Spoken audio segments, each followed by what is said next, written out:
et aura besoin de ces bananes. Alors que l'homme, lui, il trouve des mécanismes pour conserver, pour modifier, pour garder pour les lendemains.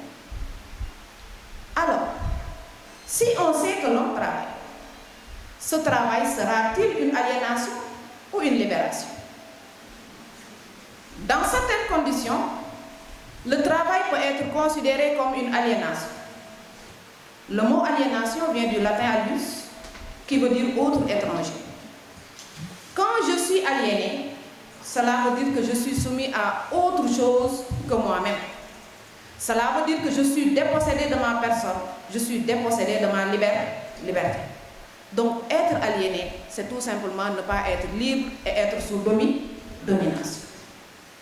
Dans certaines conditions maintenant, le travail peut être vu comme une aliénation. Karl Marx décrit bien la vie des ouvriers qui travaillent dans de dures conditions et qui au final reçoivent un salaire misérable. Et Karl Marx dit, quand on observe ce mode de travail des ouvriers, on voit que ceux-ci sont aliénés, car ils ne sont pas heureux, mais ils ne sont pas libres en menant cette activité. Mais le travail est-il toujours aliénation? Dans certaines conditions, il faut le dire, le travail peut être un véritable facteur de libération. Car le travail nous met à l'abri du besoin. Le travail nous permet de gagner le respect, la dignité. Le travail également est ce facteur par lequel l'homme gagne la nature par sa domination. Et c'est cet exemple que Hegel nous a donné à travers la dialectique du maître et de l'esclave. À travers cette dialectique, il nous montre, si on gagne et qu'on devient le maître, on est peinard, on ne travaille plus. Et c'est l'esclave qui est à notre service. Mais l'esclave, quand il transforme la nature par le biais du travail, il finit par avoir une maîtrise sur la nature, mais également une maîtrise sur son maître. Et au final, ce qui va se passer, c'est quoi? L'esclave deviendra le maître du maître, alors que le maître deviendra l'esclave de l'esclave. Donc, ce qui a libéré ici l'esclave, c'est le travail. Donc, le travail a beaucoup de points positifs. L'autre exemple de manifestation culturelle, c'est le langage.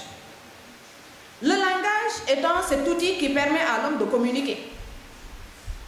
Que dire alors du langage animal? L'observation des œuvres de certains animaux nous pousse à croire que ceux-ci communiquent ou ont un langage. C'est dans ce cadre qu'un penseur du nom de Karl von Frisch va étudier ce qu'on appelle le langage animal, plus précisément le langage des abeilles. Il a remarqué que les abeilles ont une manière particulière de communiquer la découverte de nourriture à travers la danse. Et vous le savez tous, la danse est un moyen de communication. L'observation de cette danse, soit en forme de cercle ou en forme de 8, selon la distance, selon la nature de la fleur, pousse ce penseur à dire les animaux ont un langage. Hormis lui, Michel Montaigne disait il y a une pleine et entière communication entre les animaux. Il nous parle. Je ne veux pas monopoliser la parole. Je dois d'emblée vous dire que j'ai l'intention d'être brève, très brève même. Parce que je considère qu'à ce stade de l'année, beaucoup de choses ont déjà été dites, beaucoup de choses ont déjà été faites. Et pour moi, ce qui compte le plus, ce n'est pas de tenir un discours, mais c'est plutôt de vous écouter, poser vos questions et d'interagir avec vous. Parce que la philosophie, c'est avant tout une activité d'interaction. C'est cette interaction que vous avez eu à faire tout au long de l'année avec vos professeurs. Et je voudrais également que cette journée soit également une journée d'interaction. La philosophie, comme l'ont dit mes prédécesseurs, est une réflexion sur la totalité du savoir humain. Cela veut dire quoi? Tout intéresse le philosophe. Contrairement à la science qui a bien délimité son objet au phénomène. Le philosophe se dit, moi je m'intéresse à la totalité du savoir. Mais en terminant, puisque nous n'avons pas l'intention de former des philosophes, mais plutôt des élèves animés d'un esprit critique, ce tout est cerné en 4 domaines. Le premier domaine est appelé la réflexion philosophique et mes prédécesseurs en ont tellement parlé que je n'ai rien à ajouter. Le deuxième domaine sur lequel je compte vous faire une brève présentation porte sur la vie sociale. Le changement de titre n'enlève en rien le fait que nous sommes toujours en philosophie. Mais le philosophe, cette fois-ci, se dit, ma réflexion, je la porte sur la vie sociale. Et qui dit vie sociale, dit homme. Car vous devez le savoir, la philosophie s'intéresse à l'humain. C'est l'homme qui intéresse le philosophe. Cet homme maintenant, quand on a l'habitude de le voir bien habillé, bien présentable, on a souvent tendance à le distinguer aussitôt des êtres créatures en faisant un être à part. Mais quand on regarde bien l'être humain, on saura que celui-ci est un élément fondamental de la nature. C'est quoi la nature? La nature désigne tout ce qui est inné, c'est-à-dire ce avec quoi nous venons au monde et qui dépend du patrimoine héréditaire ou génétique. Mais quand on dit que l'homme est un élément de la nature, cela veut dire que l'homme n'est pas le seul élément de la nature. Il y a les animaux, il y a les végétaux, il y a les minéraux. Donc l'homme est un élément de la nature, l'homme est un être naturel et nous savons ce que c'est que la nature. Mais est-ce que l'homme est cet être qui se contente de ce que la nature lui donne? La réponse est non. Car il a quelque chose que les autres êtres n'ont pas. C'est quoi? La raison. Donc, par conséquent, puisqu'il est un être doué de raison, l'homme va ajouter autre chose à ce que la nature lui a donné grâce à cette raison même. Et ce que l'homme ajoute à sa nature, c'est ce qu'on appelle la culture. La culture désigne donc tout ce qui est acquis par l'homme par le biais de l'apprentissage, par le biais de ses actes intelligents. Nous savons donc que l'homme a une double dimension. Une dimension naturelle, une dimension culturelle. C'est ce qui nous donne les deux termes, nature et culture, qui composent le premier chapitre du domaine 2. Mais la question qui se pose est, entre la nature et la culture, qu'est-ce qui fait l'homme? L'homme est-il homme naturellement? Ou bien doit-on dire que c'est la culture qui fait et qui façonne l'humain? À cette question, deux tendances se posent.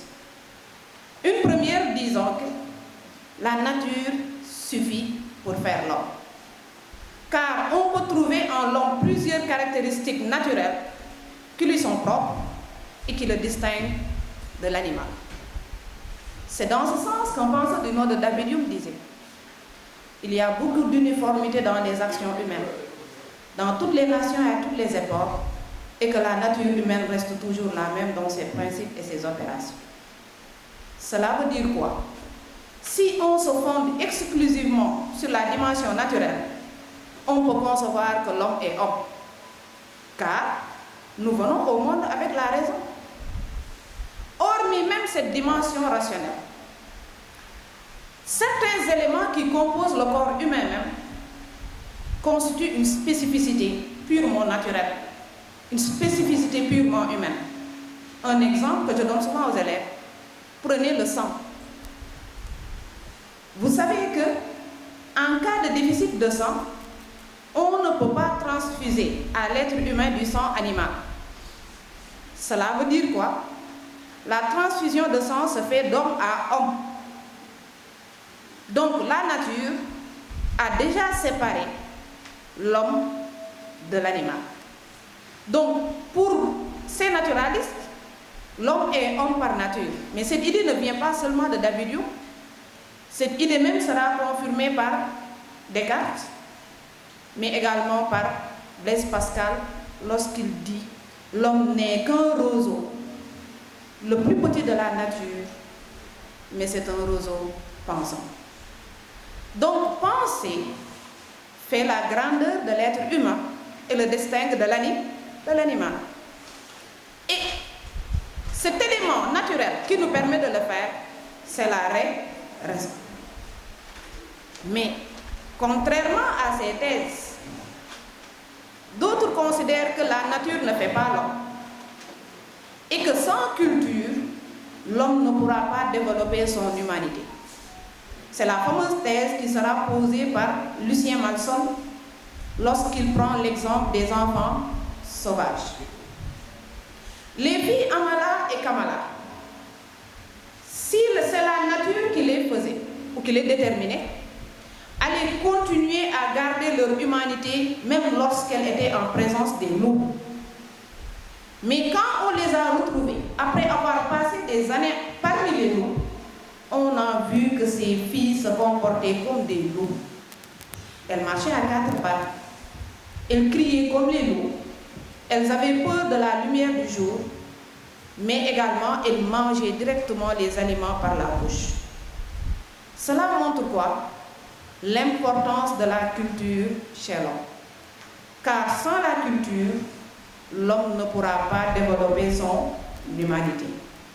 Donc la culture est un élément essentiel. Et c'est ce qui a poussé Lucien Malson à dire « L'homme n'a pas de nature. Il a, ou plutôt, il est une histoire. » Et dans cette histoire, tout peut se passer. Cela veut dire quoi? Vous pouvez vivre parmi les hommes et garder vos valeurs humaines. Mais si vous vous retrouvez, par le plus grand hasard, isolé du monde et des hommes, vous verrez que ces valeurs humaines, vous allez les perdre. Donc la vie humaine n'a de sens que par et dans la culture. Donc la culture façonne l'homme. Mais dire que la culture fait l'homme ne veut pas dire qu'on néglige la dimension naturelle. Autant dire plutôt que l'homme est un être à la fois naturel et culturel. Ce qui confirme davantage cette dimension naturelle et culturelle de l'homme, c'est le langage et le travail. L'homme étant cet être qui ne va pas se contenter de ce que la nature lui donne, mais qui la transforme par le biais du travail. En ce sens, Georges Bataille disait « L'homme est l'animal qui n'accepte pas simplement le donné naturel, mais qui le nie. Il transforme ainsi la nature, il en tire des outils et des objets fabriqués qui composent un monde nouveau, le monde humain. Et ce processus par lequel l'homme transforme la nature, c'est ce qu'on appelle le travail. Mais qui travaille? Doit-on dire que les animaux travaillent? Pour beaucoup de Sérères, les animaux travaillent. Car comme je l'ai dit, un élève m'a dit, et madame, ce que font les chevaux dans les champs, ce que font les ânes, ce n'est pas du travail. Quand on observe le comportement de certains animaux, on voit une activité qui ressemble à du travail. Mais doit-on dire que ces animaux travaillent? En réalité, Karl Marx nous dit, le travail est une activité qui suppose une prise de distance par rapport à la nature. Et seul l'homme est capable de faire cette prise de distance. Ce qui veut dire quoi? Le cheval ne travaille pas, on le fait travailler. L'âme ne travaille pas, on le fait travailler. Beaucoup de gestes que font les animaux et qui ressemblent à du travail n'est qu'un geste purement mécanique leur permettant de subvenir à un besoin. Libéré du besoin, l'animal ne sent pas la nécessité de travailler, contrairement à l'être humain qui, même libéré du besoin, continue à travailler. Je dis souvent, vous n'avez jamais vu un singe, après avoir mangé des bananes, prendre le reste pour les vendre au marché. Ce qu'il fera au contraire, c'est quoi? Détruire le reste, car il ne pense pas. Il ne pense pas que demain il pourra avoir faim